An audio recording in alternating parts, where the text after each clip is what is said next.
الله أكبر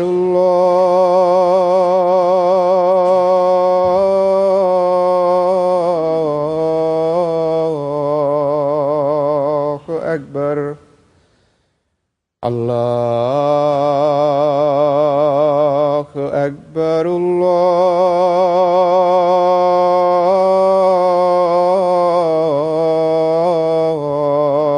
الله أكبر أشهد أن لا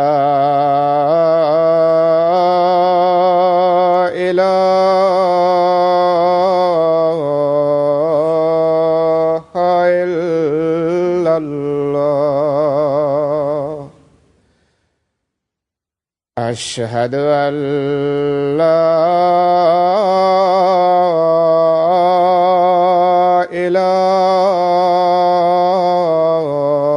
إله إلا الله أشهد أن محمدًا رسول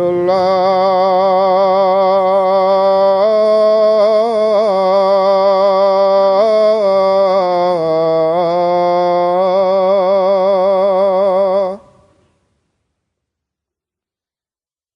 أشهد أن محمدًا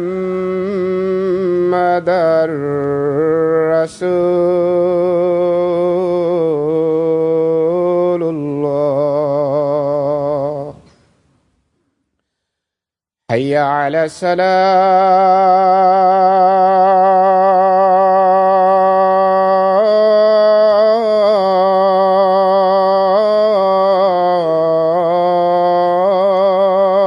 الصلاة حي على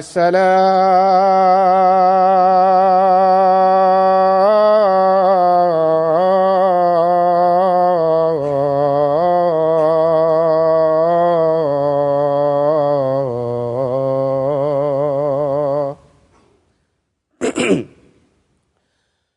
حي على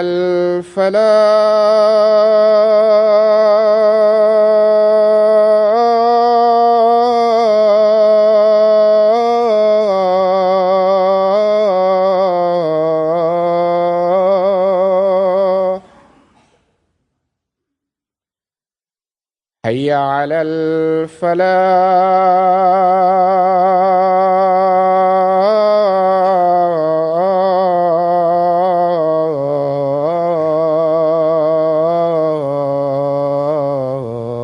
الفلاح الله أكبر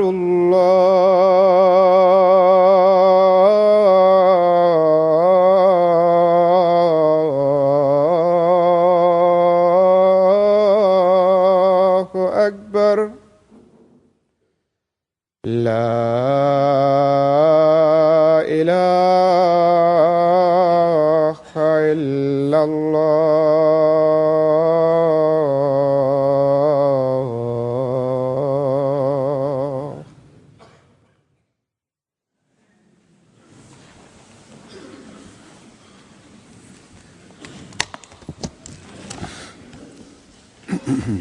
السلام عليكم ورحمة الله.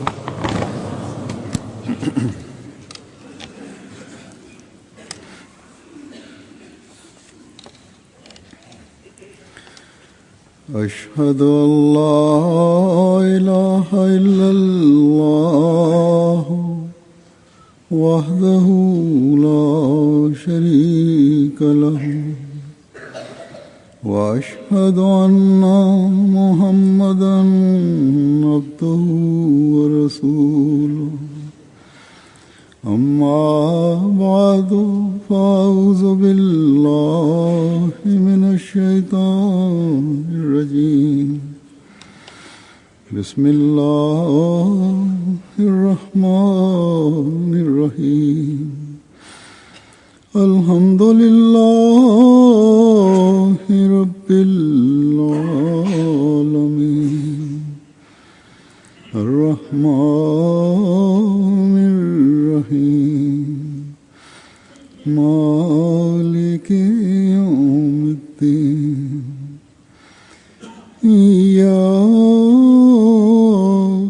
نعبد وإياك نستعين اهدنا الصراط المستقيم صراط الذين أنعمت عليهم غير المغضوب عليهم ولا الضالين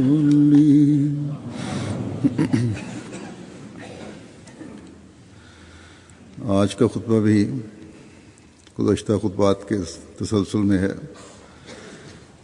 आज उन दो अहम बातों का जिक्र होगा जो मुआशरे के हुकूक अदा करने, मुआशरे से Bismillahirrahmanirrahim. Huzur kaže da u današnjoj hudbi on će također nastaviti o predmet, odnosno komentarišiti objašnjavajući ajete iz prošlih dvije hudbi i skrenuti pažnju na određene stvari u pogledu ispunjavanja dužnosti prema društvu i da se uklone zla iz društva i zajednice i da se raširi mir i sklad u društvu, isto tako da se utemelji pravda u društvu i također i da vaše svoja srca učinite počinjenim, odnosno poslušnim Allahovim naredbama i da ispunite svoje dužnosti. Huzur kaže, ja ću objasniti o ovim stvarima danas u hudbi. Ja ću također objasniti o ovim predmetima i u pogledu ovog predmeta islamsko učenje koji je dato, ja ću objasniti. Kao što sam spomenuo, dakle ja ću o tome govoriti. Danas je islam pod napadima i kritikovani, da Bože sačuva i da je njegovo učenje vrlo okrutno i grubo, da uči terorizmu i neredu, da osim toga ničeg nema u islamu. Prije nekoliko dana jedan američki pisac je napisao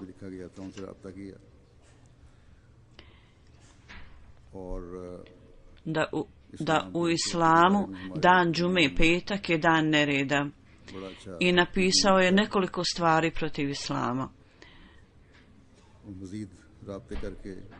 U tim novinama, gdje god je već to napisano, džemat je odmah kontaktirao ove novine. I pogledu ljepote islama, jedan od naša omladinac je napisao vrlo lijep članak. I oni dalje uspostavljaju kontakte sa ovim odgovornim ljudima koji su bili u to i drugim ljudima nastaju i sa drugim ljudima kontakte da predstavljaju lijepe učenja islama i koja je svrha petka. U pogledu toga ja sam tražio od njih da poduzmu više postupaka, tako da ovi članci ljudi pročitaju i da saznaju o tome. Danas je posao džemata Ahmedija jedino časni poslanik sallallahu alejhi ve sellem, da je on njegov najveći zaljubljenik i s ciljem da promoviše njegovu misiju, napređevu misiju, da on i njegovi sledbenici brane sve ove napade, brane samo sve ovih napada i zapravo da argumenti koji predstavljaju da jednostavno ušutkaju neprijatelje. Ovo je sigurno naša dužnost, međutim Allah dželešanu je također napravio takve aranžmane da ponekad se dogodi da Allah dželešanu uzdigne ovakve ljude koji vole istinu, koji onda spominju ljepotu islama, koji kazuju ljepotu islama. Jedan katolički svećenik, profesor i učenjak, on je napisao članak u Daily Telegraph, nedavno novinama, u kojem je hvalio islam i muslimane. I protiv ateizma je govorio आजकल I ova nacionalna organizacija ovdje protiv njih, on je također napisao određene tačke u svom članku. I napisao je खुदा ताला के da वजूद से उनके visoke moralne vrijednosti muslimana i njihova učenja i da treba da nastoji da to utemelje. Sada u ovo vrijeme के दीन की religija i ljudi koji napadaju islam, ovo su ljudi koji nastoje da tako rade, to su ljudi koji negiraju postojanje Boga. U svakom slučaju, kao što sam rekao, ovaj posao i ova dužnost je naša danas. Ahmadi ही इस्लाम की हकीकी तालीम Da potreba da objašnjamo potrebu za religijom i da utemeljimo svijest o živom Bogu u svijetu, to je naša dužnost, jer samo istinski muslimani mogu obaviti ovu dužnost i to uraditi. और अहकामात पर अमल करने से ही हो सकता I obzirom da smo vezani sa imama ovog doba, Ahmedi su ljudi koji razumiju učenje islama ispravno i to su ljudi koji u svijetu šire to učenje. I ovo treba da bude tako i na takav način. है। आयात 152 और 153 Ovaj posao učenja časnog Kur'ana i naredbe, slijedženjem može se to se može obaviti i učiniti. Kao što sam rekao danas, u pogledu ovih dviju naredbi ja ću nešto reći, što je spomenuto u tom katalogu, u tom lancu, u ajetima 1.5.2, 1.5.4 iz sure Al-An'am. Ja sam o tome govorio nekoliko zadnjih sedmica. Stvar koju ću ja danas objasniti, prva je u pogledu pravde i poštenja. Allah dželešanhu kaže अदल की मुख्तलिफ सूरतें हैं और इस बारे में कुरान करीम में u prevodu, znači kad god nešto kažete, uvijek govorite pravedno. Koliko god je ta osoba možda bliska s vama, vezana s vama ili vam rodbina o kojoj pravite i činite izjavu, o kojoj dajete izjavu. Postoje razni načini pravde u pogledu toga u časnom Kur'anu, na raznim mjestima. Data je detaljna naredba बल्कि खुद गवाही देने वाले को भी शामिल फरमाया है और वालिदैन को भी ova evidencija, ovaj dokaz koji treba da bude dat, koji neka traže nazad dajmo. I na drugim mjestima Allah još jasnije to rekao i spominje ne samo ljude koji su bliski, nego je također uključio onu osobu koja daje svjedočenje, čak roditelji su uključeni. Dakle, ako su nam čak i roditelji u pitanju i mi sami, trebamo svjedočiti istinu. U suri Nisa, u ajetu 1.3.6, Allah dželešanhu kaže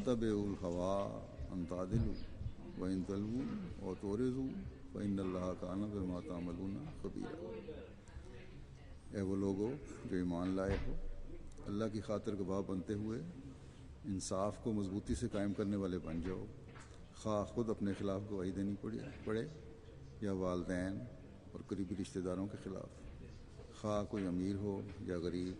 Ovo je ajet 136 od 104. sure El-Nisa.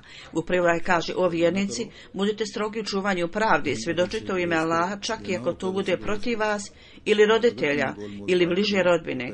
Bilo da je taj bogat ili siromašan, Allah najbolje brine o njima oboma.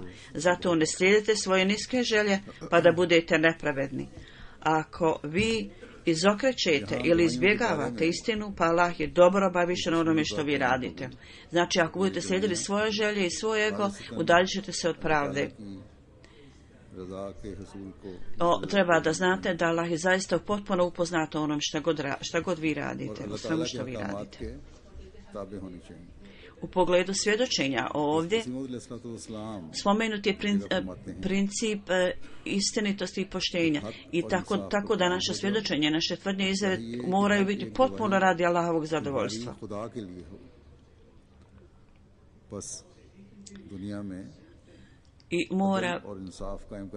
I mora sve biti počinjeno Allahovim naredbama. Zatim Mesih Dalica nam kaže na jednom mjestu da čvrsto se utemeljite na istini i pravdi i svaka tvrdnja koju dadnete ili svjedočenje mora biti radi Allaha. Zbog toga u svijetu s ciljem da utemeljimo pravdu i istinu samo je jedan način, jedan put. Uvijek treba da imate Allahovo zadovoljstvo za svoj cilj. कि तमाम ख्वा का बादशाह I इंसाफ है। osim toga, vi nećete biti u stanju da utemeljite taj visoki standard koji će ukloniti nepravdu होना पड़ता है। i također tjeranje svog ega može biti uklonjeni svijeta. Hazreti obećani Mesija alejhi salam kaže na drugom mjestu खूबियों को रोशन da pravda je kralj svih sposobnosti. Ako ova sposobnost nedostaje kod osobe, onda će ta osoba biti lišena svega. इंसाफ कायम करने के लिए Tako, इंसान pravda i poštenje, अपने खिलाफ गवाही देने से भी गुरेज न करे। prisustvo ovih vrijednosti dalje uvećavaju ljepotu morala i detaljno spominjanje u ovom ajetu je ako ljudi ovo slijede, budu slijedili, to jest da tako kažemo s ciljem da utemeljuju pravdu, osoba नहीं मिल सकती। ako ne odustane, पेश आती है जब ako se ne usteže zapravo da da se odlučenje čak protiv sebe ili svojih roditelja i također protiv bliske rodbine, ako osoba ne usteže se da tako se reći, čak i ako je protivnik, onda će to biti bez premca. Od svjedoka se traži kad je svađa ili nesloga između dvije strane, u tom slučaju आसानी पैदा bilo iz ovih dviju strana, od njih se traži da daju svjedočenje ili da daju svjedoke. तोड़ मरोड़ कर Dakle, stvarnost stvari može se naći, šta je stvar, šta se događa, istina. करने वाले का I s ciljem da se napravi odluka o tome ili da se utemelji pravda, कि ovo se može सही ना हो। tako riješiti i utvrditi. Ako su svjedoci तो बहुत ज्यादा गलत neistiniti, a ako daju neistinito svjedočenje i ako oni kažu iskrive riječi i s ciljem da dobiju svoje prave, predstave istinu na drugačiji način, onda prevara sudca može da im uspije, da prevari sudca i da on može donese odluku koja nije ispravna. Međutim, ne samo to, može biti jako pogrešno i u tom slučaju grijeh गलत रास्ते पर će biti za one ljude koji daju svjedočenje, a ne onoga ko donosi odluku. Ponekad svjedoci ne samo za svoj vlastitu korist, nego da neku korist izvuku za rodbinu, oni daju pogrešno svjedočenje i onda sudac i odjeljenje za pravdu, oni budu zavedeni i donesu tako pogrešnu odluku u skladu s tim. Rezultat je toga da oni sami postanu griješnici.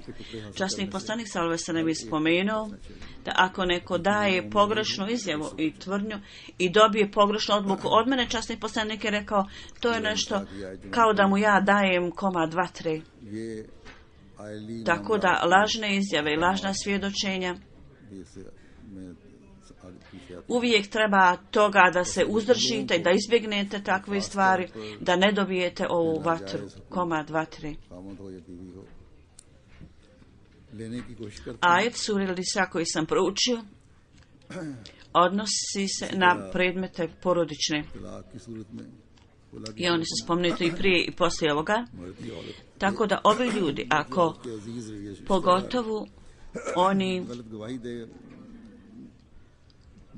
koji nastoje da dobiju neopravdana prava muž ili žena, ako oni nastoje to i trude se i slično tome u slučaju rastavljanja ili razvoda između muža i žene, ako njihova rodbina लेकिन lažno svjedoči i čineći tako oni nastoje da dobiju neke nezakonite koristi, क़यामत के दिन फिर oni zapravo की तरफ ले जाता है potpuno negiraju pravdu. अल्लाह फरमाता है I oni dobiju ovo svjetsku dobit, nema sumnje. Međutim, to je kao komad vatre, kao što je časni poslanik sallallahu alejhi ve sellem spomenuo. गलत से दूर जा रहे हैं I oni su kao oni ljudi koji uzimaju vatru. बस ख्वाहिशात I na sudnjem danu to će ih voditi do vrlo lošem kraju.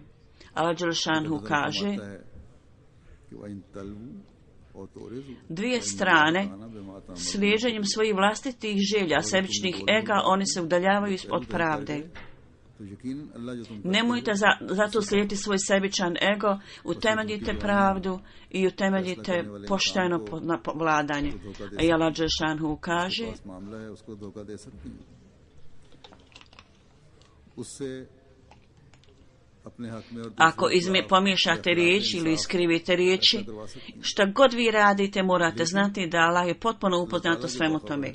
Dakle, ovo lažno svjedočenje, oni možda mogu, zavedu možda osobu koja treba da donese presudu, međutim, खास तौर पर खुतबा निकाह में i možda dobijete neku presudu u svoj korist ili agenist drugih ljudi, međutim, Allah Đelšanu koji ima puno znanja i u potpunosti upoznat, vi ne možete njega prevariti. आपस में Časni poslanik, sallallahu alejhi ve sellem, pogotovo और अगर कोई मसला पैदा हो u prilikom sklapanja braka, on je spomenuo kuransku naredbu u pogledu apsolutno istinitih izjava i tvrdnji. To je samo radi u svrhu da u prilici rješavanja odnosa u nekim predmetom odnosima ये तुम्हें अदल और इंसाफ से दूर ले जाए i u tom prilikom ili u bilo kojim drugim prilikama kasnije rekao je da uvijek dajete istinite izjave koji su potpuno tačne i ispravne. Ako to izbjegnete i ako to iskrivite i izmislite, to će vas udaljiti od boljobojaznosti i pravde i poštenja. I u društvu će to stvoriti, to će postati sredstvo stvaranja nereda u društvu. U našem odjeljenju kadija, gdje se odlučuje o slučajevima razvoda i ponekad također da uđu predmeti razvoda, i ja sam ponekad vodim te predmete i vidim da neke izjave nisu bazirane na potpunoj pravdi i potpunoj istini, niti su svjedočenja data u skladu s tim. Ponekad se dogodi i slično tome u predmetima finansijskih stvari. Neki ljudi ponekad za privremene koristi udaljavaju se od pravde, zapravo oni uzimaju vatru. Ovaj hadis koji spominje o uzimanju vatre odnosi se na dvojicu braće koji su došli časnom poslaniku sallallahu alejhi ve sellem i časni poslanik sallallahu alejhi ve sellem im je rekao obojici: ako je neko vrlo utjecajan i ima vrlo dojmljivog izraza, ako nešto dobijete nezakonito, to je kao komad vatre i ovo će mu biti dato na sudnjem danu. Na to su obojica braće počeli plakati i jecati i rekli su: mi ne želimo uzeti ništa i mi dajemo svoje pravo, dajemo drugoj osobi. Časni poslanik je rekao: ovo napuštanje svog vlastitog prava također nije ispravno. Ako imate pravo, onda to uzmite. Ako to ne možete odlučiti, ako nema papira i dokumenta koji to mogu dokazati, ako nema svjedoka da to dokazu, u tom slučaju onda bacite novčić i kogod pobjedi, on treba da uzme to. To je način da možete odlučiti stvar između sebe. Ovo je standard bogobojaznosti koja treba da se nalazi kod vjernika. Allah Đelešanuhu, da Allah Đelešanuhu ima milosti prema ovim ljudima i da im dadne mudrost da razumiju ovima koji zaustavljaju put pravde, blokiraju put pravde. Ako na porodičnom nivou ili u poslovima, poslovnim stvarima, ako je svjedočenje bazirano na istini i za svrhu utemeljenja istine i pravde, onda u našem društvu to može postati primjer dženneta u samom ovom životu. Kao što sam rekao, u časnom Kur'anu, u pogledu pravde, detaljno je naredba u časnom Kur'anu. Ja želim da predstavim neke još ajete u pogledu toga. U suri Nisa Allah Đelešanuhu kaže: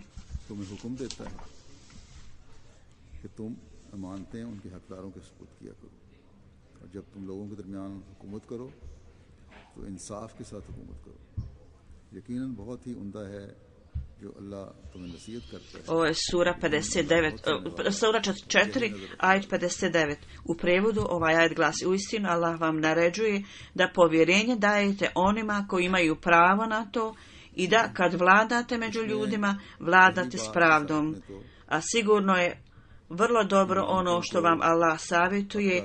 Allah sve čuje, vidi duboko.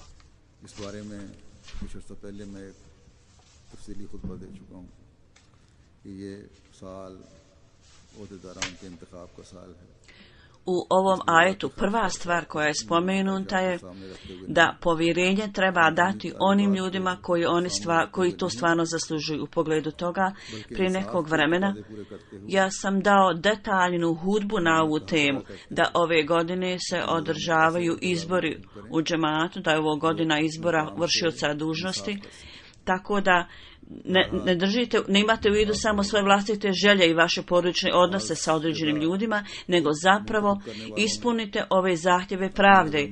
I vi treba da u potpunosti ispunite svoje povjerenje, manete i da izaberete one ljude koji zaista mogu kako treba ispuniti tu dužnost. U svakom slučaju, već su se dogodili izbori na nekim mjestima, čak oni ljudi koji su bili izabrani na nekim mjestima, oni su izabrali dobre vršioce dužnosti, kako su mogli misliti. Međutim, u nekim slučajima ja sam napravio određene promjene. Ja nisam prihvatio savjet koji mi je dat, da je ako je neko obavio dobra djela obavlja, ja sam ostavio tu osobu na položaj da bude vršioc dužnosti. Za radenje svega postoji određen nivo, određen stepen. Ako osoba ide do tog standarda, ako ima sposobnost tog standarda, onda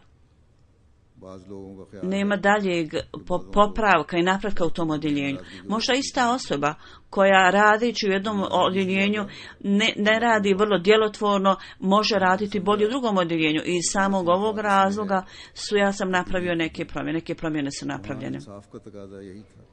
Neke ljudi misle da su neki ljudi, napravljene su neke promjene svojim ljudima zbog nekog nezadovoljstva.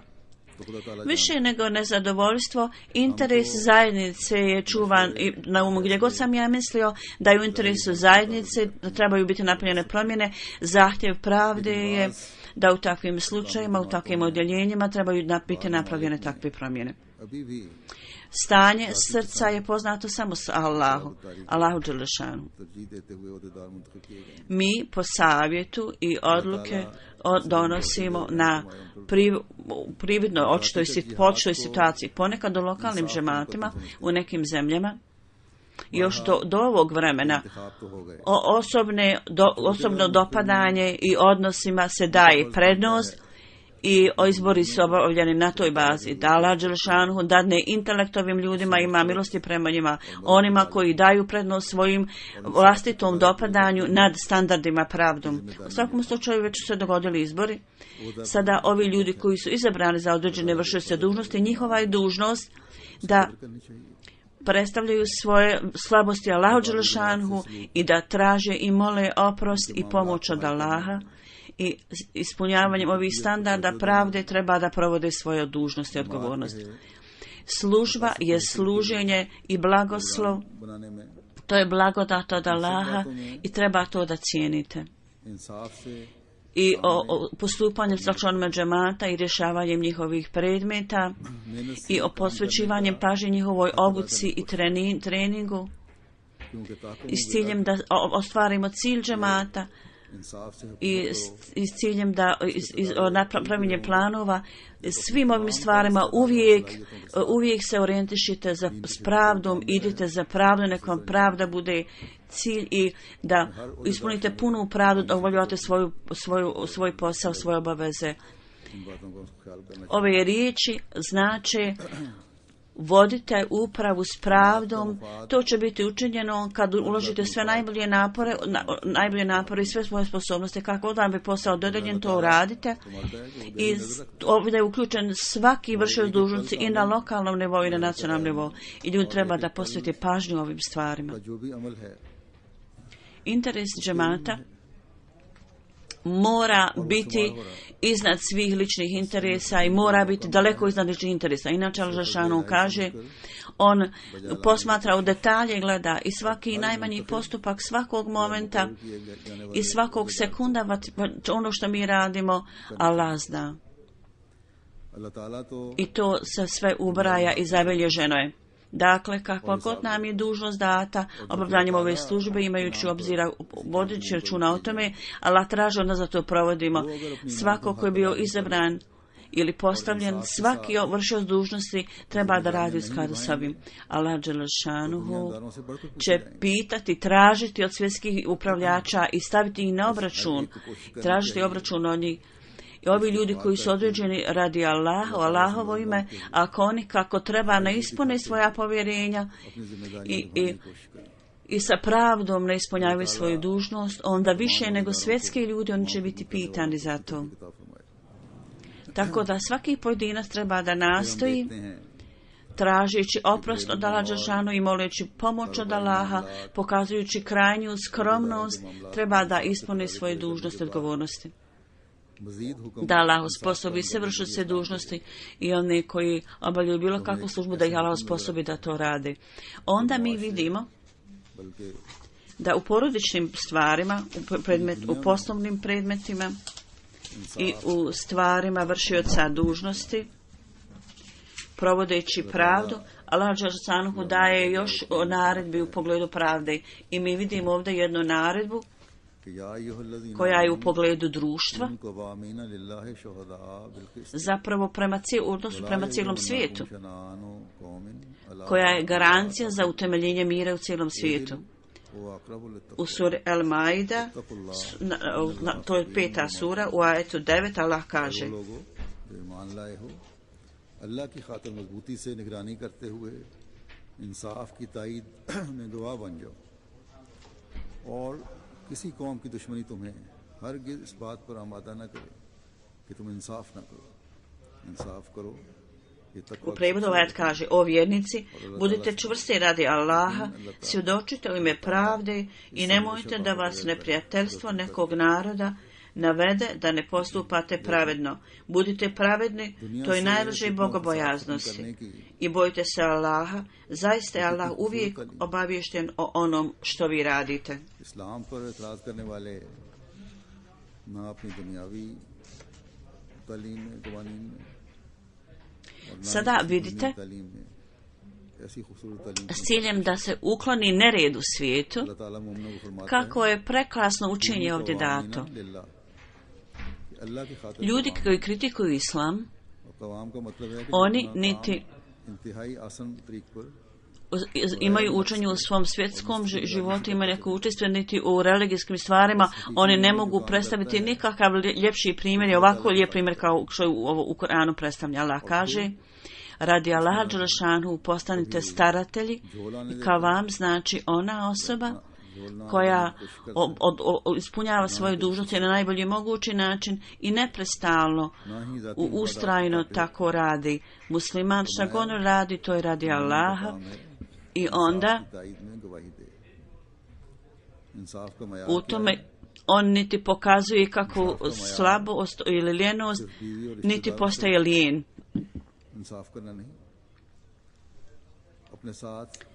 Niti je počinjen svom sebičnom ego.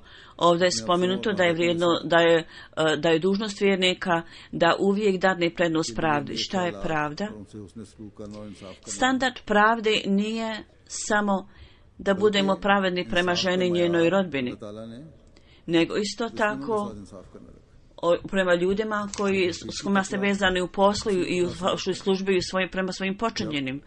Trebate prema svima da budete pravedni i da date svoje mišljenje, da ih tretirate na lijep način i da sve radite pravedno. Zapravo standard pravde je čak prema svojim neprijateljima treba da budete pravedni, jer stvarna bogobojaznost samo može biti utemeljena kad čak svoje neprijatelje budete tretirali s pravdom. Samo onda tvrdnja da ste istinski vjernici, onda taj standard mogu postići ti ljudi. I samo onda će putevi širenja poruke biti otvoreni i samo onda istinsko učenje Islama će biti učinjeno jasnim ljudima. Ovdje Allah dželešanu na kraju je rekao da Allah dželešanu u potpunosti zna sve što vi radite i on gleda na vas. Ako ovo nisu vaši standardi, onda vi ne možete biti nazvani ljudima koji slijede put bogobojaznosti, ispravan put. Govoreći ka vam, riječi ka vam, ljudi koji su stalno utemeljeni na pravdu, Allah je ovdje dao naredbu u ovom ajetu. U pogledu toga, Hazreti Mesih Maud alejhi selam kaže da Allah dželešanuhu u pogledu pravde, kada Allah kaže da to ne može biti postignuto bez slijeđenja bogobojaznosti, u prevodu ovo znači da neprijateljstvo nijednog naroda ne smije vas navesti da budete nepravedni. Činite pravdu, provodite pravdu. I ovi ljudi koji vam zadaju nemir i budu okrutni prema vama i gone vas i ubijaju žene i djecu, kao što su nevjernici Meki uradili, i oni ne odustaju od borbe, onda da se s njima ophodite s pravdom, kako je to teško. Međutim, učenje časnog Kur'ana je da Allah dželešanu kaže njihova prava, ne smijete im oteti njihova prava, ne smijete oduzeti njihova prava, ne smijete biti lišena, da pre njima postupamo s pravdom i prema takvim ljudima. I Allah kaže onome na kome se obraćao, ti nisi pobožan, zašto druge ljude vučeš u to? U Bibliji nije napisano da neprijateljstvo nekog naroda ne smije vas navesti da činite nepravdu. Ja kažem da zaštitite pravo neprijatelja jako je teško i da ne udaljite se od pravde. To nije lako za ljude, to je samo za one ljude koji su visoke riješenosti. Normalno ljudi vole one ljude i nekad govorite protiv njih, međutim uzurpirati njihovo brat koji govori s bratom na lijep način, međutim uzurpirava njegova prava, otima njegova prava. Ako oni su zajedno u dijelu, on ne stavlja njegovo ime na dokumente koji su zakonski dokumenti, inače pokazuje veliku ljubav kao da je potpuno predan tom bratu. Zato je Allah dželešanu spomenuo o tome i rekao, ova ljubav je spomenuta ovdje, međutim Allah nije spomenuo ljubav, nego standard ljubavi je ovdje spomenut. Allah dželešanu je spomenuo taj standard koji treba da bude standard pravde. To je pravda treba da bude visokog standarda. Ti ljudi koji koji budu pravedni prema svim neprijateljima, to je ta osoba koja će pokazivati istinsku ljubav. To je standard i zastezanje ovoga treba svi da nastojimo da to postignemo. U pogledu ispunjavanja pravde, standard pravde, zahtjevi pravde u raznim situacijama, u pogledu društva, ja sam spomenuo određene stvari. Međutim, sada ova naredba koju Allah dželešanu dao je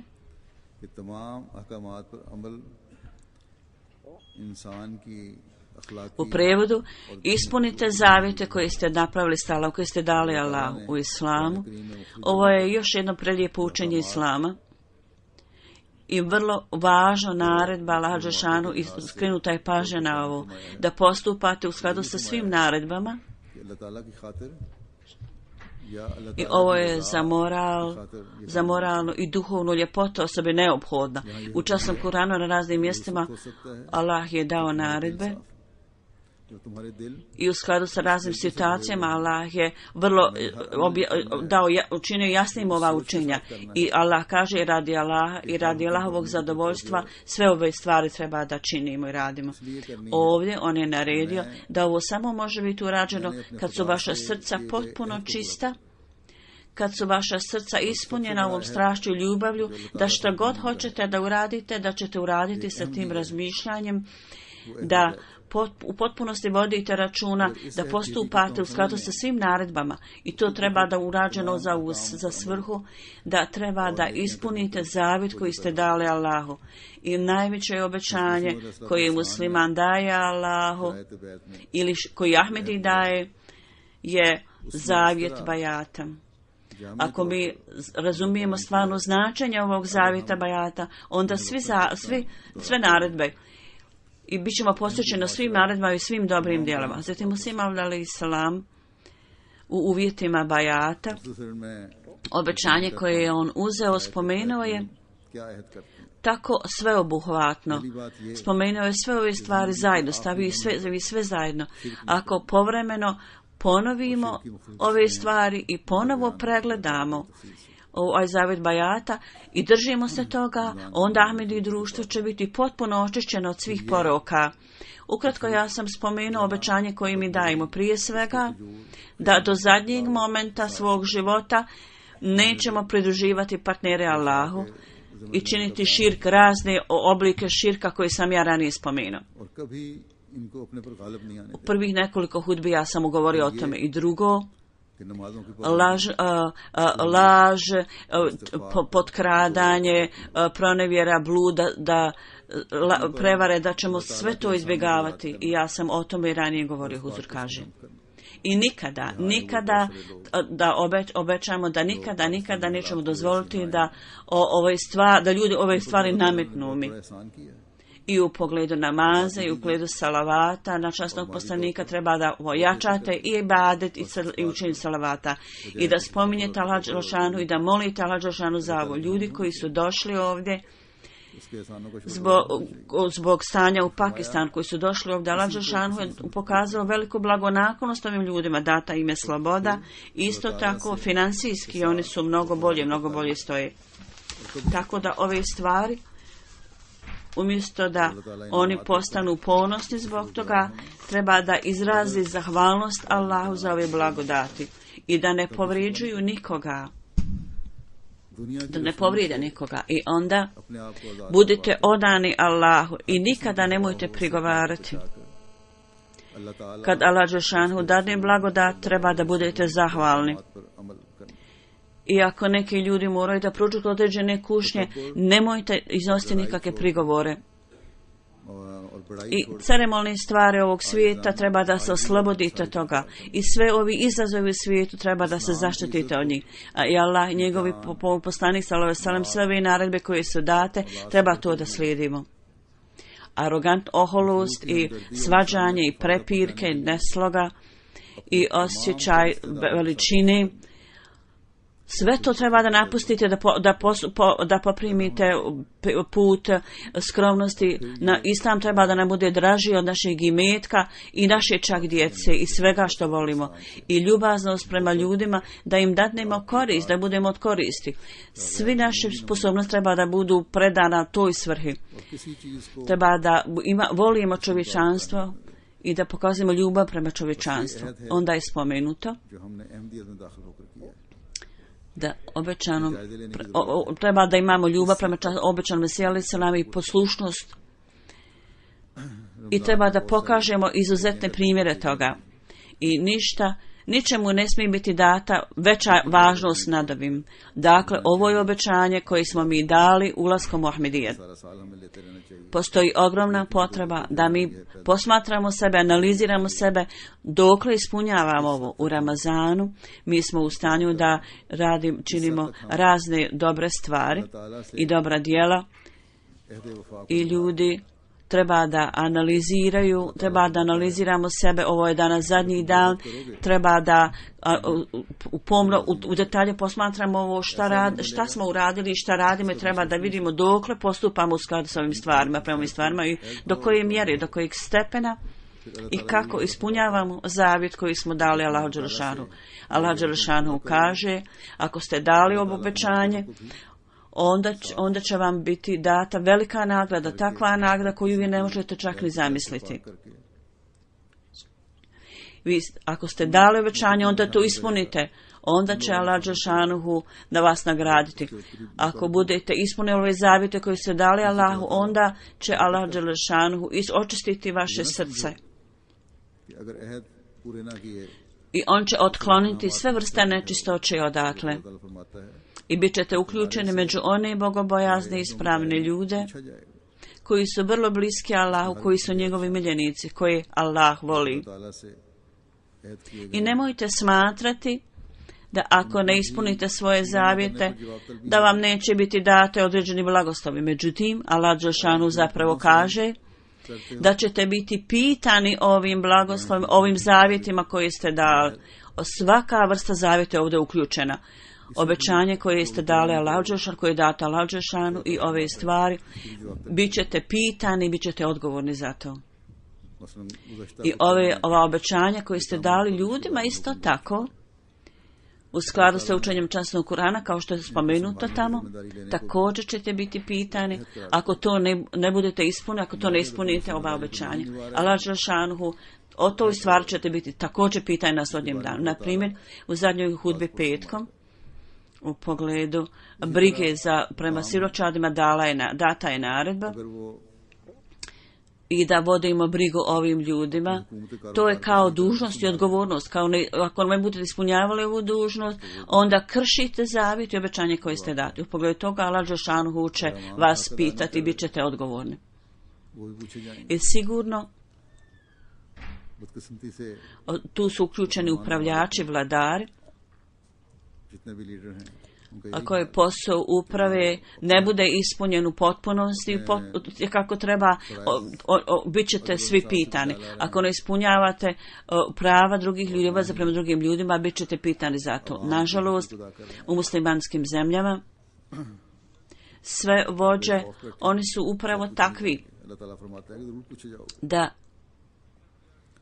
niti ispunjavaju svoje dužnosti s pravdom, niti ispunjavaju prava ljudima, stanovnicima zemlje koji su njima je dato, pa se brinu o njima, ispunjavaju njihova prava. Allah kaže da će biti pitani. Vršioci dužnosti, kao što sam spomenuo ranije, oni također treba da provode i pravdu. Kako treba ne ispune svoju dužnost i odgovornosti i vrijeme koje treba da posvete radu džemata, ako to ne rade i ako ne donose odluku kako treba prikladnim razmišljanjem i u pogledu članova džemata, ako ne udjeljuju pravdu, on će biti odgovorni i bit će pitani. Odgovorni su i bit će pitani od Allaha Đelešanu. I u pogledu običnih Ahmedi muslimana, ove dužnosti koji su na njegovom ramenima koje treba da ispuni, ja sam to već spomenuo, da u skladu sa uvjetima bajata, ako oni ne ispunjavaju dužnosti koje su im date, koje trebaju, bit će pitani od Allaha. On će morati dati Allahu objašnjenje za to. Onda, još jedan vrlo važna stvar, obećanje koje damo, ja želim da skrenem pažnju na to, da svaki stanovnik zemlje uzimanjem Allaha za svjedoka i Kur'an za svjedoka, on daje obećanje zemlji ili ponekad u ime upravljača, vladara zemlje, oni daju obećanje. To je isto tako zavjet i obećanje koje je bitno, je neophodno je da to ispunite. Da to ispunite i da to provodite, dužnosti i odgovornosti svih muslimana, svakog muslimana. Ne samo i nepridržavanje toga je slabost vjere. Časni poslanik sallallahu alejhi ve sellem je spomenuo da ljubav prema zemlji je dio vaše religije. Zato Ahmedi treba da se zamisle nad tim u detalje. Ja znam da na nekim mjestima neki ljudi kad provode svoj posao i rade u polju posla, biznisa, i kad drugi ljudi rade za njih, oni im daju manju platu i onda kažu ostatak tražite od benefita, od kancela, od opštine. Mi ovo radimo za vašu korist. Međutim, zapravo oni govore laž i također primoravaju i upućuju drugu osobu da kaže laž i da krši svoj zavjet i obećanje. Činjenica je da oni uzimaju korist sebi, za sebe.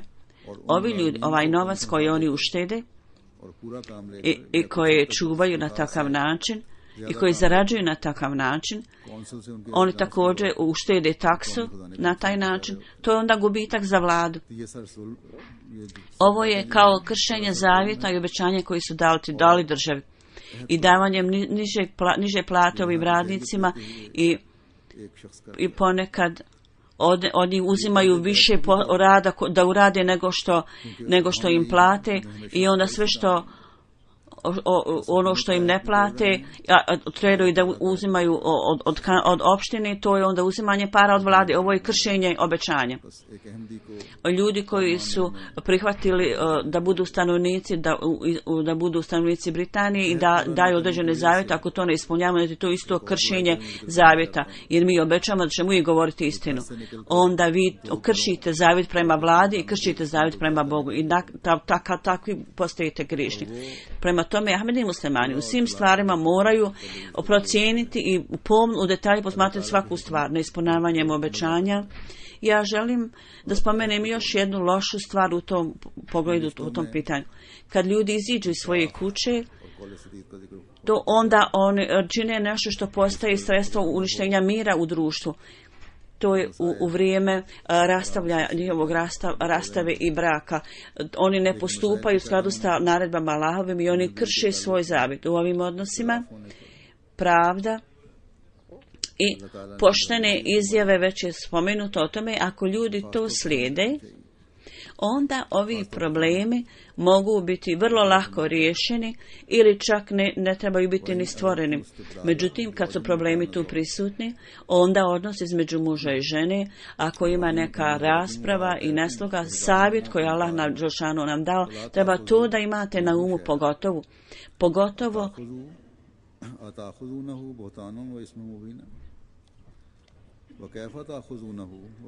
u prevodu ovaj ajet kaže: i ako hoćete da promijenite jednu ženu za drugu i dali ste jednoj mnogo blaga zlata, nikada to nemojte uzimati natrag.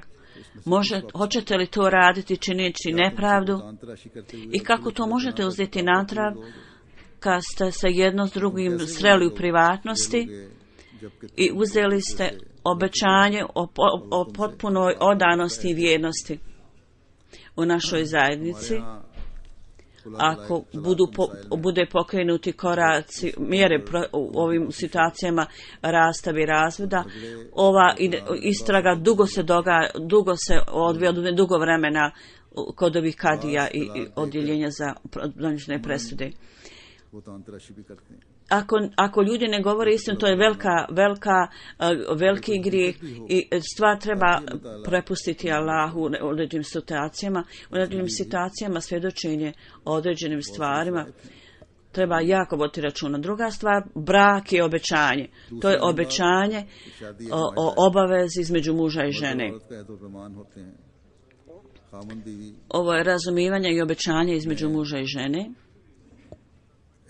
Allah kaže da ova obećanja koje ste dali u privatno, iako nema drugog svjedoka tome, vi to morate ispuniti. Allah Đelšanu je prisutan svuda, Allah je svuda. Ako ne ispunite ovaj zavjet, čak i ako prekidate ovu vezu i odnos iz nekog razloga, vi morate voditi računa o stvarima i obećanjima koje ste u drugom dali u privatnosti. I ovaj dar koji ste dali jedno drugom, ne trebate to uzimati natrag. I ponekad može se dogoditi da sudac možda vidi neke greške na strani žene. Muž treba da dadne puni hak med koji je obećao u cijelosti, treba da dadne ženi i to mora biti plaćeno bez ikakvog izgovora da zaustavi osobu da to ne pročita, da to ne provede.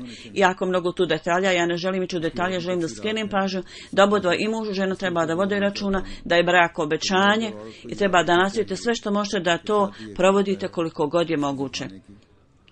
Iako negdje, nažalost, ljudi moraju da prekine ovaj zavjet, ovu obavezu braka, oni moraju uzeti u obzir određene stvari i da čuvaju tajne koje su imali između sebe. I kao što su jednake prava date između muža i žene jednom i drugom, Allah Đelšanu je spomenuo ove jednake prave za žene, tako da je dužnost žene da ona isto tako govori istinu i pravdu. I ono što je pravo, da također ispuni ovaj zavjet, svoje obećanje i da provodi odgovornosti i dužnosti u kuće.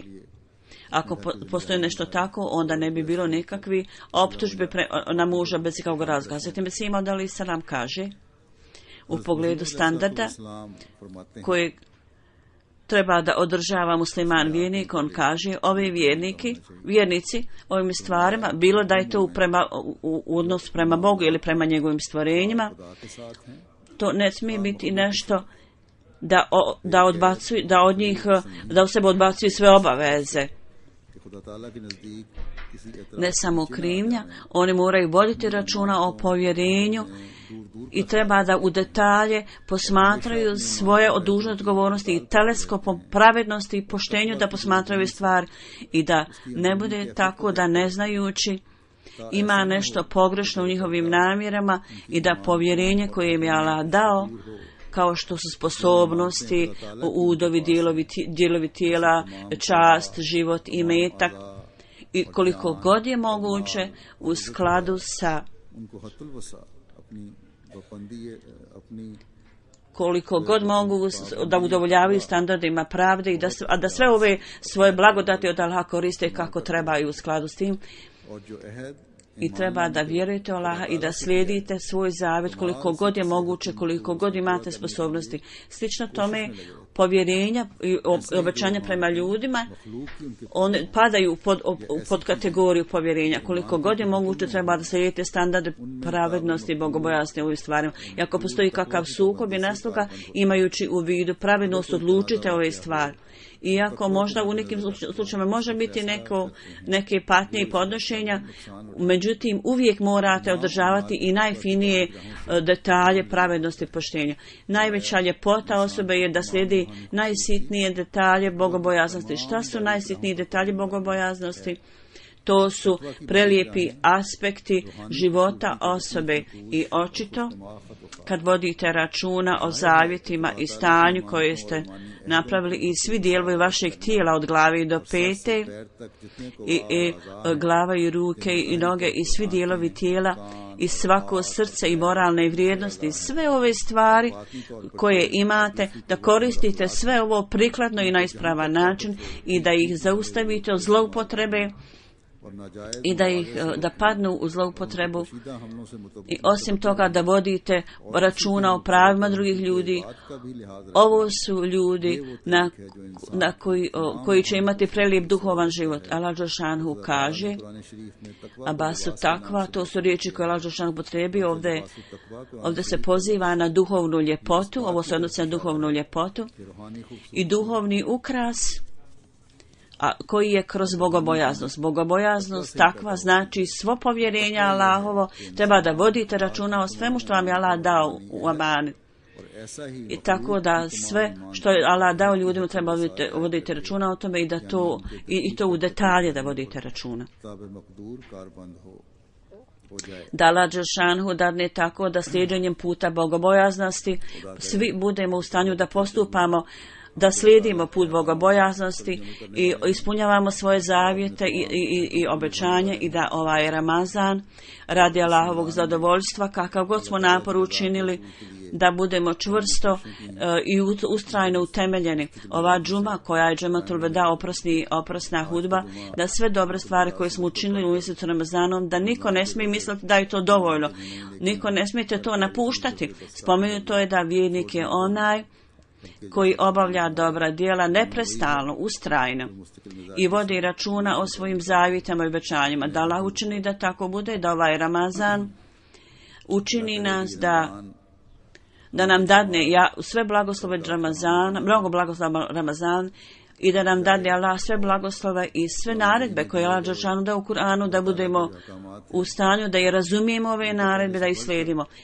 Neki primjeri su nam dati i svaki od nas treba da traga za ovim naredbama i samo onda možemo biti ubrojani među one ljude koji su zaista se okoristili od ovog mjeseca Ramazana. Da Allah dželešanu dadne tako, da tako bude, da svaki od nas bude takav, da se okoristi od toga i da nastavimo, da nastavi s tim, da i dalje bude, tako učinimo da dalje bude s nama.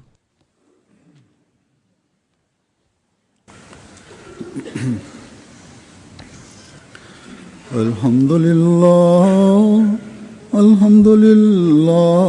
nahmaduhu wa nasta'inuhu wa nastaghfiruhu wa nu'minu bihi wa natawakkalu alayhi ونعوذ بالله من شرور أنفسنا ومن سيئات أعمالنا